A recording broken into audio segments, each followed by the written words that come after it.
வணக்கம் ஓவியா. திருவள்ளூர் மாவட்டம் மீஞ்சூர் வெளிவட்ட சாலையில் கேஸ் சிலிண்டர், அதாவது எல்பிஜி கேஸ் சிலிண்டர் ஏற்றி வந்த டேங்கர் லாரி கவிழ்ந்து விபத்தானது ஏற்பட்டுள்ளது. குறிப்பாக மீஞ்சூர் காவல் நிலையம் அருகே வெளிவட்ட சாலையில் இந்த விபத்தானது ஏற்பட்டுள்ளதால் அப்பகுதியில் பெரும் பரபரப்பு ஏற்பட்டுள்ளது.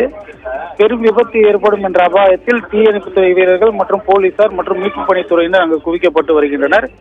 குறிப்பாக அந்த வாகனம், அந்த எல்பிஜி கேஸ் சிலிண்டர் ஏற்றி வந்த வாகனம் கவிழ்ந்த அந்த போக்குவரத்து பாதையை மாற்று பாதையில் வாகனங்களை இயக்க காவல்துறையினர் அறிவுறுத்தப்பட்டுள்ளனர். அதே போன்று பார்த்தோம்னால் அந்த சிலிண்டர் கவிழ்ந்து விபத்து ஏற்பட்டுள்ள பகுதியை சுற்றிலும் உள்ள கடைகள் தற்போது அடைக்கப்பட்டு வருகிறது. ஏனென்றால் அந்த சிலிண்டர் முழுவதும் நிரம்பி இருக்கும் நிலையில் ஏதேனும் அசம்பாவித சம்பவம் ஏற்படுமோ என்ற அச்சத்தில் பார்த்தோம்னால் அந்த சுற்று வட்டார பகுதிகளில் உள்ள கடைகள் அனைத்தும் முன்னெச்சரிக்கை நடவடிக்கையாக தற்போது சாத்தப்பட்டு வருகிறது. குறிப்பாக இந்த கவிழ்ந்த லாரியில் இருந்து சிலிண்டரை ஏற்றி மாற்று வாகனத்துக்கு ஏற்றிய பிறகே பார்த்தோம்னால் அந்த லாரியை அங்கிருந்து அப்புறப்படுத்தி விட்டு பின்புதான் அந்த கடைகளை திறக்கப்படும் என்ற ஒரு தகவலும் தற்போது நமக்கு கிடைக்கப்பட்டுள்ளது.